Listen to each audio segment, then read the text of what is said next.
Welcome to the IslandStats.com football show, your weekly dose of all the action from Bermuda's top football leagues. We bring you in-depth coverage of the Premier and First Division, results, highlights, analysis, and exclusive interviews. We also keep you up to date with the latest news and developments from the Bermuda Football Association. Stay tuned for the IslandStats.com football show, your one-stop shop for everything you need to know about the beautiful game in Bermuda. Now let's join the IslandStats.com football show team. And good evening and welcome to this edition of the IslandStats.com football show here on IslandStats.com. I'm your host, Earl Baston. Joining me is co-host Andrew Griffith. We await the arrival of Garrett Punchy Dill. And later this evening, we will have the head coach of Paget Lions Football Club, Antoine Russell, joining us as well. Griff, let me just run down the results from this past weekend in Premier Division. It was the PAC Zebras 1, Devonshire Colts 1, Dandytown Hornets 3, Hamilton Parish 1, North Village Rams 0, Devonshire Cougars 1.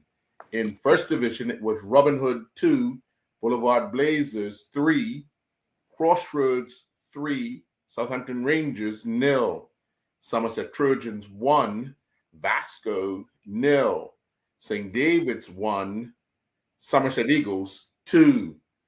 Well, Griff, we know we'll go right with that clash for the top of the table. Where North Village we're hoping to stay well ahead of the Dandytown Hornets, knowing they had played the night before and they played Devonshire Cougars, a wounded Devonshire Cougars team who had come in, offer that what was it, a draw against PHC, a loss to Dandytown and a draw, and now a victory over North Village. So they've really had in the last week or so have had a say in how this standings kind of shape up. Like again, I said they lost to Dandytown, but they drew with PAC, and now they've beaten North Village. You're calling them wounded. I managed to get to the game yesterday. They didn't look too wounded to me. They had some good moments in the game. Mm-hmm. It was flowing, and it was a pretty even contest. Punchy makes a difference when he gets there. I thought it was scrappy. Like they turned the ball over a lot in the midfield, both teams. There were some moments of some good tactical skill, fluent passing, but in general, in the last third, neither team looked like they were going to do much. And the goal that came about at the end was like a little scramble in the 6-yard area, and it got poked to him. So for a fan looking at the game, it wasn't much to look at. And really, it didn't look like a team that was trying to win the league. It looked like two mid-level teams. Yeah, but that's what sometimes a derby could do to you because, these two teams have been battling for years. Cougars back a few years ago under Dennis Brown won, 5 trophies? I had 5 trophies in the cabinet. A lot of these young boys that are playing now wouldn't have been a part of that, but they would have been probably on the sideline cheering Devonshire Cougars on, and now they're trying to emulate other stuff. And then you look at a North Village team that won the league, 3-4 years ago? They're looking to get back. They're in position to do that, but it's going to take some more hard work because, now they're only 2 points ahead of Dandytown, who have a game in hand. Right. Well, like you say, like a derby can produce these sort of results, but I went to the return fixture, when was it? November, November, when they played at Devonshire Rec. And at that game, I was shocked because most of the North Village players that were playing cricket were not there. So we expected, okay, North Village a little depleted. This will be a hard game. And Village won it 5-1. So 5-1, yeah. This is that was a surprise. Like, this is kind of a surprise too. Like, they were in the womb, the team was buoyant. They were like, okay, y'all, like what you're saying, we're looking to try to solidify this thing. This will go a long way, put us in the driver's seat for the title. And it was flat. So Mm, mm, mm. Well, I mean, if you look at it, the Dendy Town Hornets had put pressure on North Village because the night before they had beaten Hamilton Parish. And, once you have your points in the bag, it puts pressure on the team that is playing after you kind of thing, because now they're looking right over their shoulder and saying, okay, they're there. We know they're there. We just can't slip up. And when you start thinking, oh, we can't slip up, you end up slipping up. yeah, but I think even again the players and like us last week, we didn't think Hamilton Parish was going to beat Dandytown. We Right. all picked Dandytown, so they had to know before the weekend started that Dandytown were going to get their points. So they had to get theirs. It wouldn't have been a surprise waking up on Sunday morning to know that Dandytown got their points. So that mindset would have had to be there a week before, knowing that Dandytown had an easier game. Yeah, yeah. Would you think that some of the players would have been thinking, I can't get injured because we have a big FA Cup game against St. George's next week? I don't think so. Everybody seemed to be concentrated more on solidifying the league, and like they seemed like they after losing last year, it seemed like they wanted that cushion so they wouldn't be in the same place as last year. And let's talk a little bit about Dandy Town, because we said they had a little stutter. They were running hot.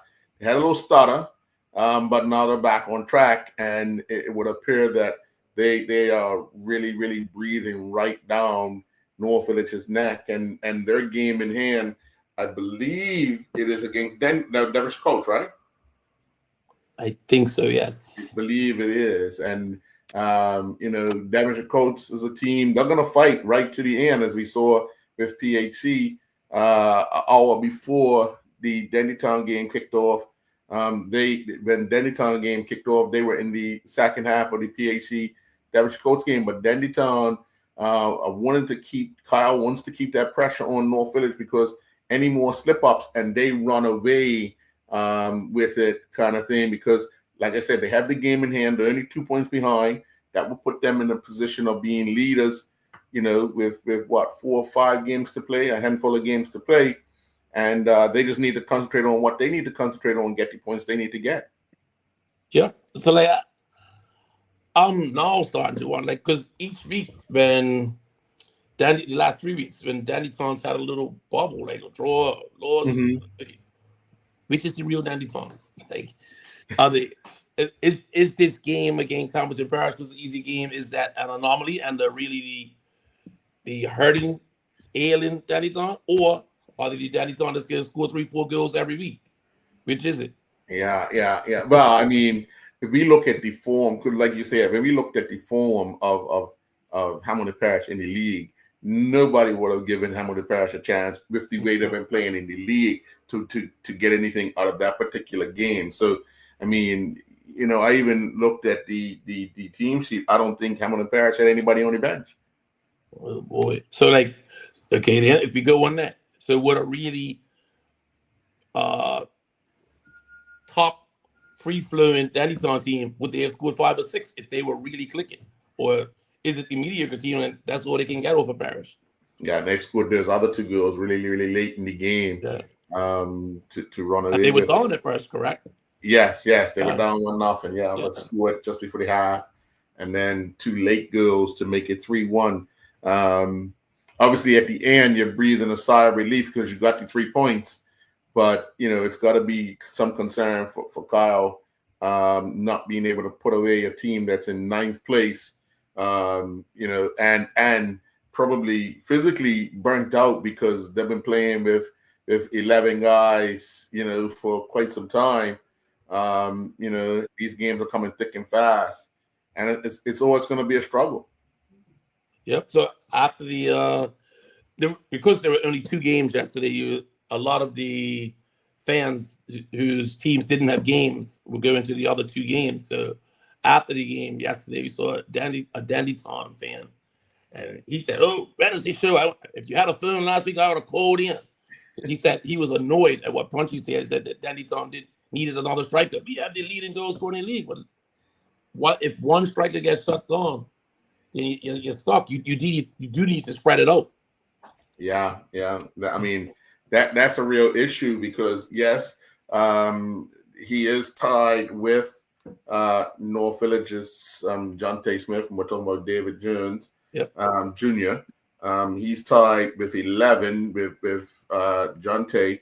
But North Village also have a player on 8, and that's Jai Bean. The next Dandytown scorer is Tamiko Good, and he's on 6. And if you look at that, Dandytown have scored 31. Dandytown really have shared the goals around. Although they do have somebody who's scored 11 goals, there's a bunch of different players scoring because they've scored 31. So you take away the 11 from David, you take away the 6 from Tamiko. That leaves them with what's that, 14 goals. So they've gotten 14 goals from somewhere else. If you look at North Village has scored 35. They've gotten the 11 from Jonte and 8 from Jai, which is 19 goals. That leaves them with 14 goals as well, or 16 goals as well. So if you look at that, I mean, the two teams have pretty much equally other people pitching in to score goals. It's just that right now, North Village have the 2 in the upper part of the goal scoring standings as opposed to where the Dandytown Hornets have theirs. Now, look at the goals against. North Village has given up 15. Dandytown in the 13 games have given up 14 goals. So, you know, they're everything's tight for them right now. I mean, with the game in hand, Dandytown, you know, it could go either way. If they win it, they sit, like I said, 1 point above North Village, and then they will be 5 points ahead of PHC, who have 24 from 14. And when we spoke to Carl before, he said, like, games in hand don't mean anything. He'd prefer to have the points, but that game against Devonshire Colts, that's not going to be an easy game. No. They will have to battle for those points. Yeah. I mean, if you look at it, for them, for Kyle, it's probably this week coming up is probably quite a blessing because he gets a chance, as well as some other teams. He gets a chance of a rest for a week because he doesn't play this weekend because it's FA Cup quarterfinal action. So it's a chance for him to give his players somewhat of a rest. Probably miss the first night of training this week, but everybody get back into training, and then you have 3 or 4 sessions before your next game to kind of make this final pitch to try and win the league. But it's from playing, it's nothing like game shape.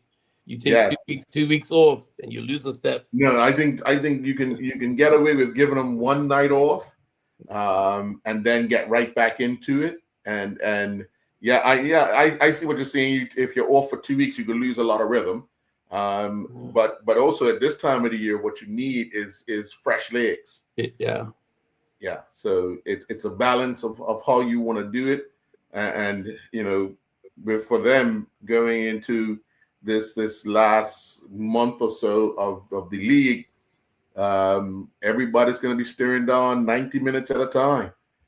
And what you said, it is true, because at the game yesterday, I think Cougars got a few players back that had been out, but you could see like the 70th minute onwards, they were getting tired. Like although they were fit, they still weren't in game shape. So there's a lot to be said for playing actual games. Yeah, definitely. Well, let's take our first commercial break, and when we come back, we're going to talk about that PHC Devonshire Colts game, because it had a real effect on the league standings and basically kind of almost ended, barring a miracle, PHC's title defense. We'll be right back.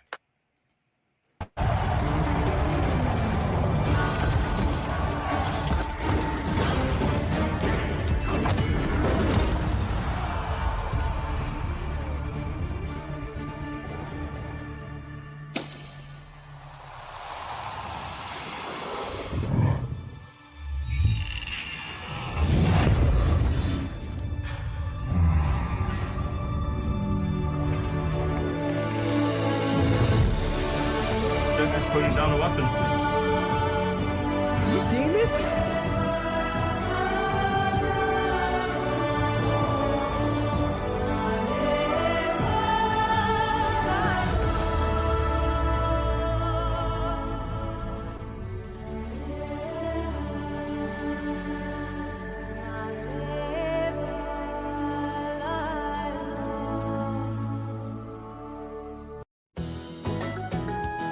It's time to lace up, Bermuda. The annual Lindos to Lindos race is back on Sunday, March 9th. Choose between the competitive 10K run or walk or the 4-mile non-competitive walk in aid of the Bermuda Diabetes Association. This isn't just a race, it's a tradition. These feet are made for walking. So walk with us in support of the Bermuda Diabetes Association. Visit racedayworld.com for more details and sign up. Lindos, why go anyplace else? Beneath the clear blue sky, where the ocean meets the land, and the long-tails fly in Bermuda. Our hearts belong to this beautiful island. As an island, we are strong, proudly Bermudian.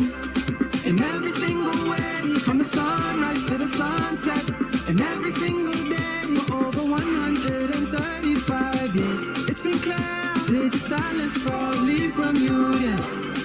Bringing us near.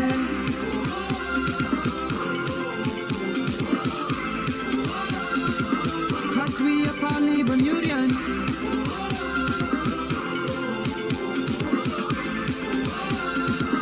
Digital is proudly Bermudian.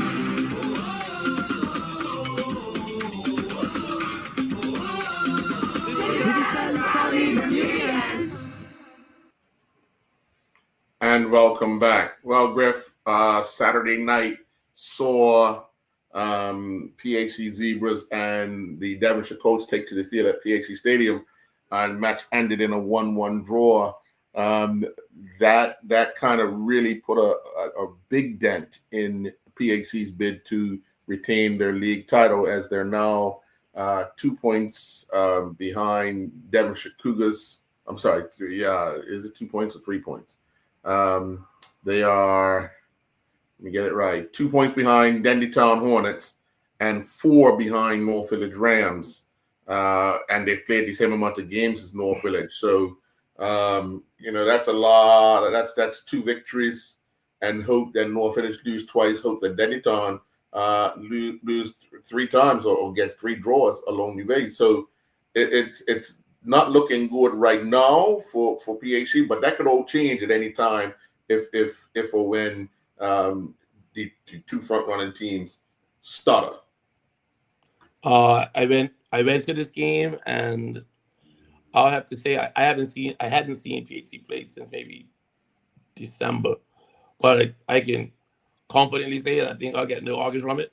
This isn't the same PHC team that we're seeing over the last couple of years. Like that team was fit, fast, hungry, and dominant. This team, they struggled to pass. It was again. It looked like 2 mid table teams fighting for position. It didn't look like PHC was in contention and a dominant team that could win the league based on what I saw on Saturday.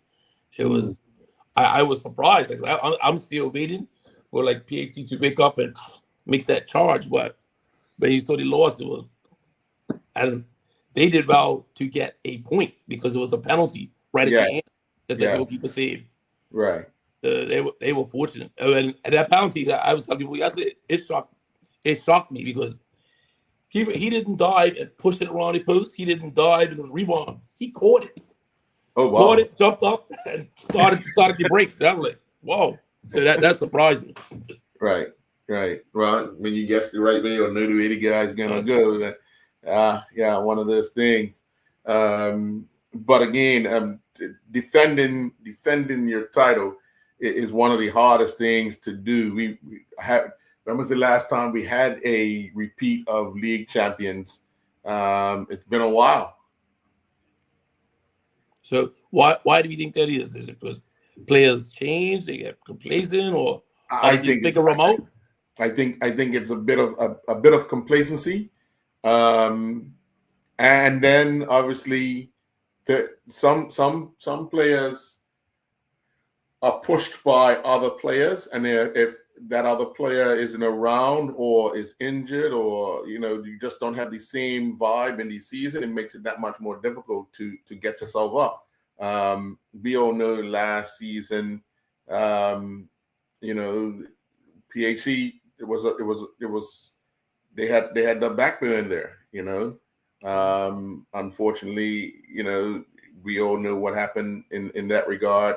And that same creator of so many opportunities and goals, that person's not there. So it kind of makes them, it puts them in a different light, so to speak.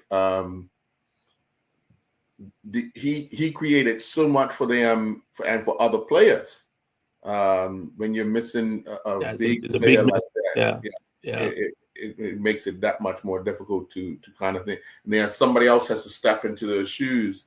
And I think that their next best player, Joshua Joseph, is away in school, and we saw a bit of his brilliance when he came back and was playing over the Christmas break. They didn't win the Dudley Eve, but you saw how much of an influence he had in games when he was playing, and you start looking like that. You gotta wait until that type of person comes back and then is injected back into the team, kind of thing, on a regular basis. So everybody else has to step up. But if you look at it right now, I don't think, and Punchy always says it, quality. And right now, PHC are looking for somebody to be that quality. And as a team, they've had players in and out. The skipper had to play center half because the regular center half got sent off in the last game. So, when you gotta take players out of positions and put them in another position and give them a different responsibility, it diminishes the attempt to attack, because now that player that usually is the player to help you do that is not there. Right. Yeah, point taken on the PHC thing, because if you take the most influential player out of any team, it's going to lead to a different team. Mm-hmm. But I think you did mention something else, which you see in a lot of teams from season to season, and we are basically a product. It results from our spoils of our riches, because we develop players that become good enough, and then they end up going off to school. So, I remember a few years ago, Dandytown had a lot of young players. Yes. They were in the league, and then the next September, they went off to school, and Dandytown was a different team. Right. It's happened at North Village. Yes. Yeah, it is sure to run. Teams. Yeah. So that is part of it, losing players due to going overseas. But the knock-on effect is then those players are also not there in training to push the other players, and they don't get quality in training. So it has a knock-on effect. Yeah. And but not to overlook and overshadow Devonshire Colts, because what Ray has been able to do with this particular team in this division, we know what they were able to do last season, going undefeated, winning all their games. They come into the Premier Division running high, full of confidence, and that's just rolled over into this season. So them to go to PHC and come away with a point, albeit they had an opportunity to take all three, I think they would leave there feeling okay, not really, really happy, but okay, because the point they went to PHC with, they took back when they went. Yeah, Devonshire Colts is not going to win the league, but I think every weekend when they show up, whoever they're playing knows that it's not an automatic 3 points. It's going to be a battle, and they will be prepared. They will, whether tactically or whatever they want to do, fitness wise, whatever, they will work it out to try to nullify the other team. I think Ray is good in that way. So, going forward, Devonshire Colts probably will have a say in who wins the league. Sure. We'll get into the first division, and then obviously when Antoine joins us at the bottom of the hour, we'll break away, and then we'll get back to finishing the first division before we do our picks and get into next week's games. But in the first division, a game that was going to determine whether or not it was going to be a fight for that second place or it was going to be ended. And I think it all but ended with Boulevard Blazers beating Robin Hood 3-2, which put Boulevard in position of second place on 24 points from 11 games. Somerset Eagles are in third with 15 points, but they've played 12. Somerset Trojans and Robin Hood both have 14 points. Somerset have only played 10. Robin Hood have played 11. So if you look at it, Robin Hood are 10 points behind with the same amount of games played. Somerset Trojans are 10 points behind Boulevard with 1 game in hand. And Somerset Eagles are 9 points behind, but played 1 more game. So that game between Boulevard and Robin Hood was, I think, the decider whether or not somebody else is going to get into the race. And clearly Boulevard weren't having none of it. Yep, I saw some of the Boulevard players. They came over to the North Village game, and they were in celebration mode after the game, because I think they confirmed that they were going up. So they were ecstatic, and they're starting to think about next year. Yeah. Now, we spoke about that in the last show, that, this is what they needed to concentrate on, and this is what they have to concentrate on, and start doing things that they know they're going to need to do once they get promoted into that Premier Division, and what areas they're going to need to kind of draw players to, improve on the areas and so forth, if they want to be competitive in the Premier Division next season. You look at a team like Crossroads, the league leaders, they have a game in hand, and they're 4 points, 4 points ahead of Boulevard with that game in hand, and they comfortably beat Southampton Rangers. We talked about Southampton Rangers constantly giving up goals, but they've been scoring of late. But when they played the league leaders, they got shut out, and there's 3 goals a game against that hurt them. But to be honest, I thought that Crossroads would score more against Rangers with the how they've been leaking goals, but maybe it's a case that Crossroads know they're going up, so they're just going through the motions and trying to get through these games. Yeah. Maybe the coach is trying different things with players to see if he can use them next year. But I thought that would have been a wider score. Yeah, I mean, if you look at it the way they're running, they have the league leading goal scorer, Paul Simons, with 13, but then you have Donovan Thompson on 8. They've scored 39 goals, and those two have 21 of theirs 39. And so they've had quite a few. Tico Lowe, he's got 4. Aaron Spencer has 5. So they have a group of guys scoring goals. So and believe it or not, they got 2 late goals yesterday against Southampton Rangers, which pushed them over the line for that 3-0 win. So they're sitting comfortable right now. Like I said, 4 points ahead of Boulevard Blazers and the game in hand. So things are looking bright for both those teams right now. But you can't sit on your laurels, because as we say, anything can happen in football.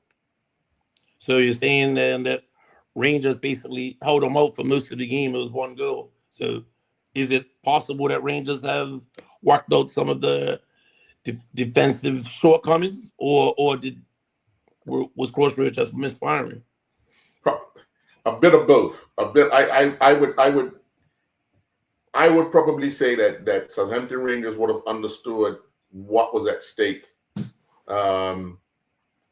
with them giving up a lot of goals, and Keith would have worked on that with them, and they would have just run out of steam, because I know Crossroads would have kept on creating goals with the strike force they have. They would have created plenty of chances, but just couldn't put them away. And probably Rangers were organized for quite some time, but in the end, it all falls apart. Steady rain on any roof. Yeah, yeah. So true. I was really surprised at the score, not the result, the score of Somerset and Vasco, with Somerset winning 1-0. You look at a Somerset team and you say what they've been able to do of late. They lost the Dudley Eve at home. They've been struggling at Somerset, and that's where they took on Vasco and to only beat them 1-0. Says a lot for a young team like Vasco. And believe it or not, they had a chance to equalize. Leo Burgess had his penalty. He missed his penalty to level the score late in the second half. See, again, you and Punchy got it right. And I went out on a limb to pick a draw. And that penalties, that's why gambling will have you living in a cardboard box on the street. Stay away from gambling. I was there to take a big lead over you guys. That penalty wasn't saved. I mean, the last game, Somerset Eagles came from behind to defeat St. David's 2-1, which, not surprisingly, because both those teams have been struggling. I mean, you look at it last week, Somerset Eagles took 8 from Crossroads, and then they come back. But St. David's, believe it or not, before you came on this show, St. David's were league leaders. Yes, yeah, I remember. Yeah, but now they're falling to second from the bottom. So what is that about? They lost players? Is it like coaching? What's caused such a fall like that? Cricket season. But when it gets to January, it's cricket season. But they start coming off the tracks before that. Huh? Can't be cricket. The turn of the year, mate. The turn of the year. That's not. I don't think they've won a game in January in 2025. Oh boy. Oh, other than the FA Cup, they haven't won a game, a league game in 25. You're saying maybe they need to play with a red football? yeah. But we've talked about St. David's for so many years with the same issues of, they seem to start off good, and then it goes through a motion where just things don't go right for them, and they struggle. And this is a prime example where, you had Keishan Bean red hot at the beginning of the season. Clay Darrell was striking the young girls as well. But those the girls have dried up, and here they are, going from 1st to 7th in a matter of weeks. A lot of those games have been lopsided. Yeah, in results. Yeah, so it is a little strange. But I noticed on the Punchy still had some faith in them. Thought that they would bounce back. Punchy used to coach him, so. So again, to everybody that's out there watching or listening, you can't pick games with your heart. Otherwise, you'll be broke. Pick with your head. So all the people that scream at me in the street, why you pick the games for me? Nothing against your team. Just going on the stats and where we think is going to go. Yeah. Put aside all your allegiances and pick based on form. Sure. You and I picked Somerset Eagles correctly, and Punchy got St. David's wrong. Oh yeah. Well, sometimes that's how it goes. What we're going to do is we're going to take another commercial break. Hopefully, Antoine Russell will have joined us during this commercial break, and we'll bring him in when he comes on board. We'll be right back. Good. Beneath the cloud blue sky, where the ocean meets the line, and the long tails fly in Bermuda. Our hearts belong to this beautiful island. As an island, we are strong, proudly Bermudian. In every single way, from the sunrise to the sunset, and every single day for over 135 years, it's been clear, the silence proudly Bermudian, bringing us near.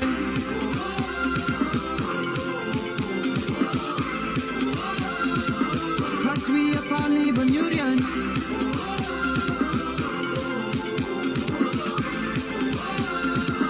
Digital is proudly Bermudian.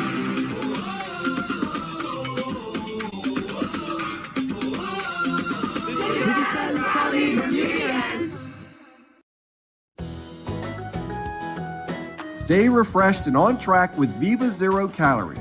With all the taste and none of the calories, Viva is your perfect companion for workouts, busy days, or just relaxing. Distributed by John Barrett & Sons and available at Lindo's, Viva Zero Calorie brings you the hydration you crave without compromise. Viva, your zero-calorie hydration solution. Lindo's, why go anyplace else?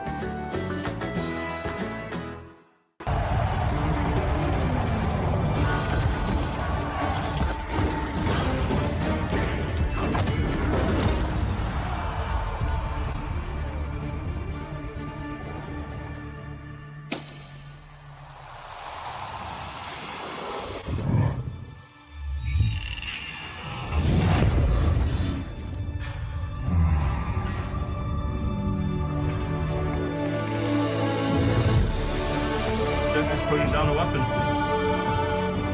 You seeing this?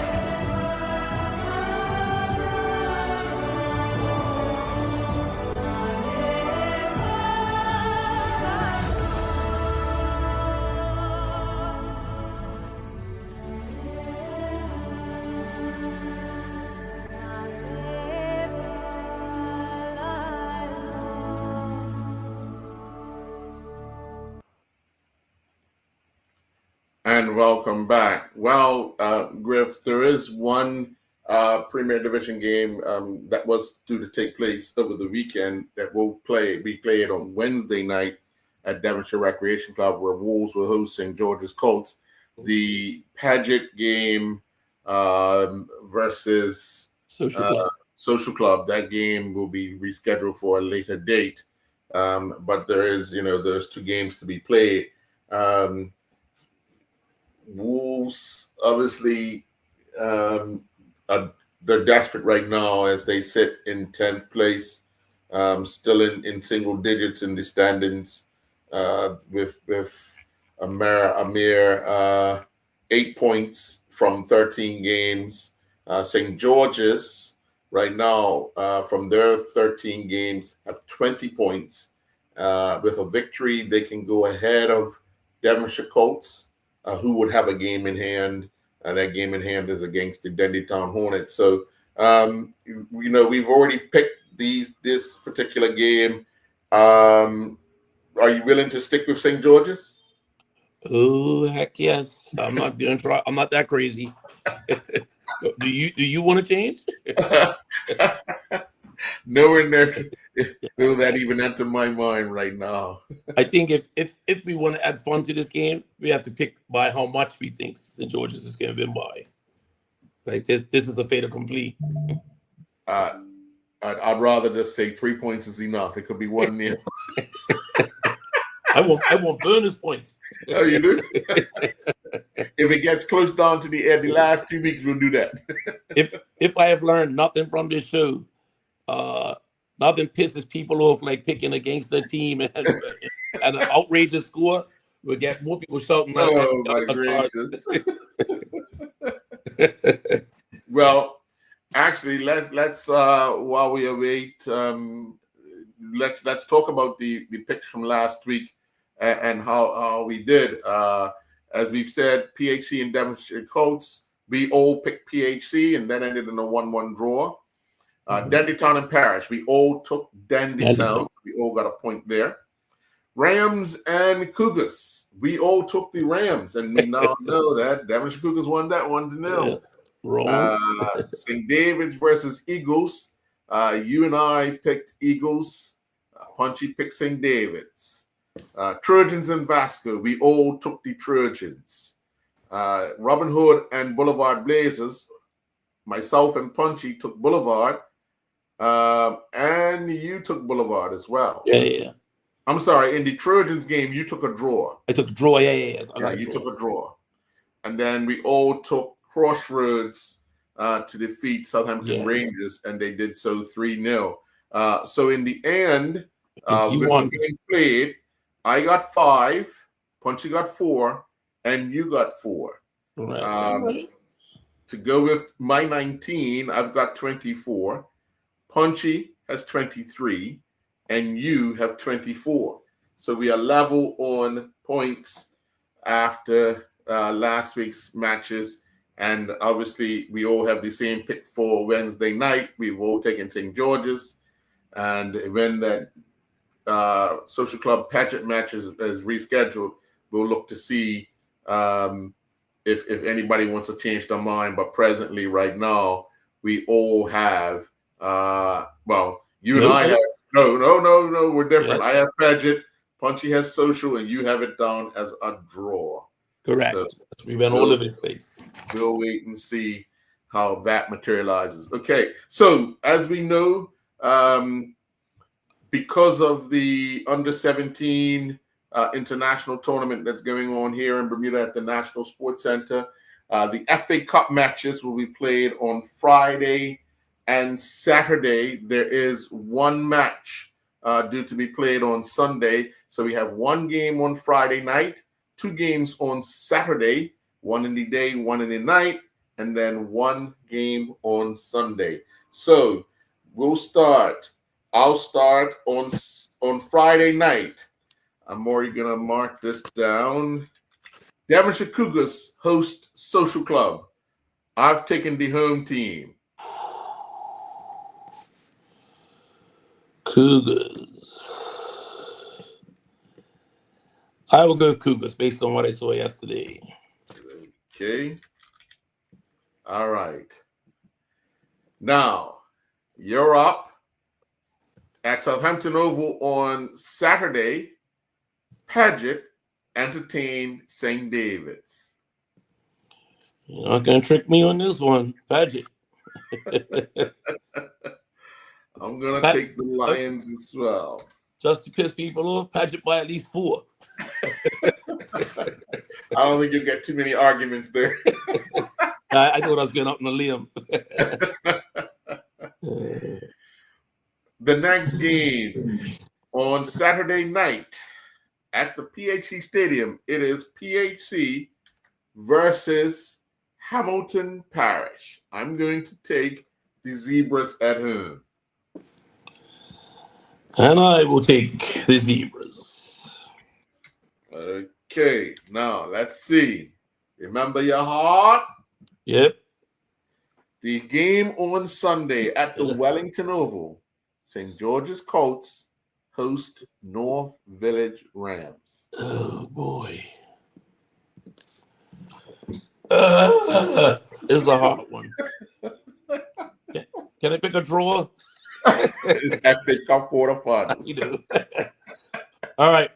I'm going to go out there. Village is going to find some stones, stand up, and avenge last year's loss. No Village. I don't think there'll be too many people that will be surprised with who I'm going to pick for this game. The two teams of late have been playing in opposite directions. I'm going to go with the cup holder, St. George's, to win this, only because I think they've figured out North Village. And if you look at the last, 4 games of North Village, they've won them, but they've won a few, but they've been struggling of late to put together a good run. And I think coming off the back of that loss with Devonshire Cougars, it's stunned them. And I think St. George's will be up after beating Wolves. If they beat Wolves on Wednesday night, will be itching to defend that title. So I'm gonna go with them because they are the cup holders, and it'll be an opportunity and at home to try and beat North Village. So they should call you Play It Safe Earl. Well, that's not playing it safe. That's picking a team, and I give you a reason why I picked the team. Boo. But that's cool because that's the only thing where we're different so far. Yeah. I mean, Jonte at the first half of the season got the better of St. George's, down St. George's. But then when they played at Bernard Park, St. George's got the better of North Village. And I think, given that same scenario, St. George's are not going to want to lose twice to the same team at the home field, and they've got that cup to defend. So, it's make or break, and it's the only game on Sunday other than the under-17s playing at 8 p.m. So I think that should draw somewhat of a crowd, and then people will head up to the stadium for that 8 o'clock kickoff between Bermuda and Canada. Yep. So while we're here on that, over the weekend, because there are international games, we have 3, I believe, referees that are on the FIFA list, and so they were not here this weekend. Yeah, they were sent overseas to do games and gain more experience. Mm-hmm. But that meant the referee pool in Bermuda was depleted. So some games had to be moved around or canceled. Mm-hmm. So to everybody out there, I'm going to blow the horn for the referee chairman, Cranston Williams. If you're out there and you have the interest, the aptitude, the fitness, please become a referee, because the game cannot go on without referees. Without a doubt. Couldn't have been well said as a former referee. Yes. And on that line, as I went showed up early, got my seat, had my little beverage, it appears that one of the referees that was supposed to do the assistant referees do the North Village game did a 12:30 game. I think he did the game, Robin Hood game at BAA. Got lame after the game, so they were a referee short at Bernard Park Wooden Start. So the home team had to provide the AR. So walk across the coach, Patrick Steele walks across and, hey, it's 4 of us there. Which one do you want to do it? And we all put our heads down. Finally, twisted my arm. I go, man. Walk across the field. They're like, what? Look at him. And of course, I had some physical activity the day before and was limping. He can have it. Luckily for me, Tony Machette was there. He was covering the game as a media person. So he said, oh, look, all right, I'll step in. I said, thank you very much. Thank you to Tony Machette for stepping in yesterday. He did a good job. And I think Anthony Francis came for the second half. So he did one half. But that's to show the shortage of referees that Bermuda is. Yeah, without a doubt. I mean, on the other side is that because we had those who were abroad, that's success, but it also hurts you because, as you indicated, with the success comes a depleted amount of people at your disposal on a weekend because they're going out to do international duty with these, and CONCACAF have an abundance of international fixtures on tap right now. I mean, if you look at it, the under-17 girls just finished playing. The under-17 boys are playing now. And believe it or not, the under-20 women will be playing in a week's time. They're World Cup qualifiers. So on that thing, one of my friends, his daughter's playing in an under-20 tournament. So at great personal sacrifice, because it coincides with Carnival and it's in Trinidad, I decided that I will go and watch some of these games. So I will travel to Trinidad in a week to watch the under-20s play and maybe see some of Carnival activity. You mean vice versa, like it was Super Bowl? Yeah, I would never admit to that on the air. You're going to support Bermuda? Oh, correct. Yes. Oh, okay. Good thing Bermuda's playing in Tobago.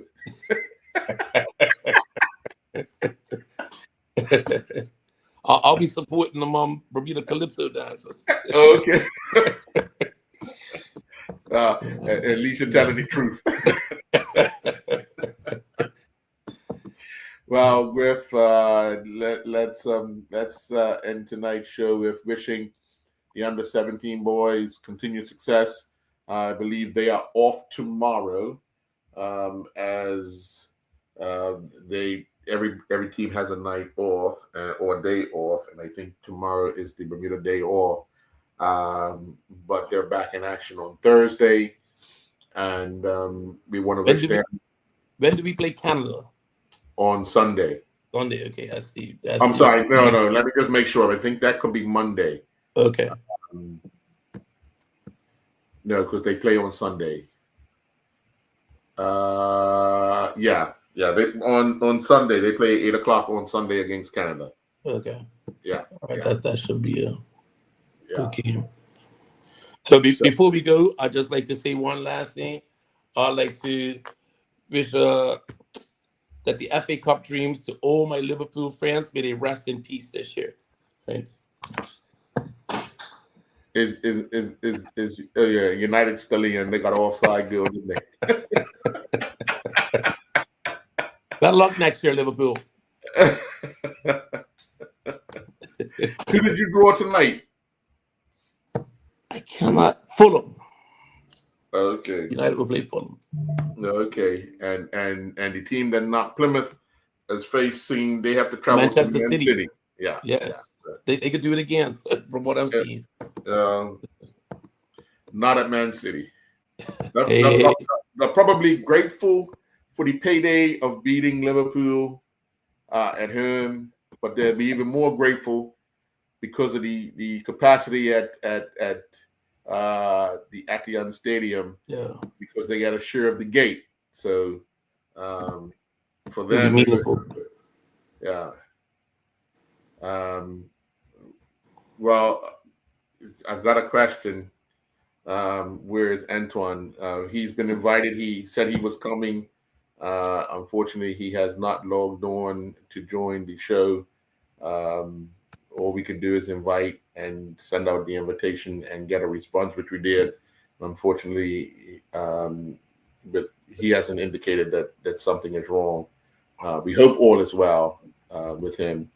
And that's why he has not been on tonight. So can I add one more thing? I would be interested to see the amount of hits you get for viewers and listeners, because I've been on BFA executive, the Cricket Board executive, CONCACAF committees, CFU committees, and I had never had any reaction towards any of my activities like this show.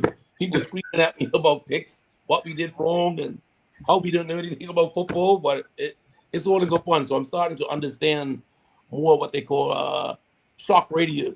You have to say outrageous stuff to get people riled up and get dialing in again. Well, I don't think you're saying outrageous stuff. I just think you're being you and be outrageous. So there you so have I'm leaving this to be careful, Paget. Next week, St. David's might be at 8-0. That should get everybody pissed off. Well, obviously, some people might say that during the commercial break, you're having something to drink. So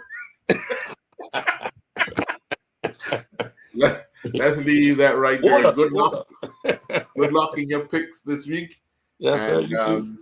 We'll be back next week, Monday again, because Bermuda play on Sunday night. So we'll be back next week, Monday, same time, 7 p.m. For another edition of the Island Stats Football Show. And good luck to the 8 teams in the quarterfinals of the FA coming up this weekend across the island. Thanks a lot, Griff. Enjoy your night. Cool.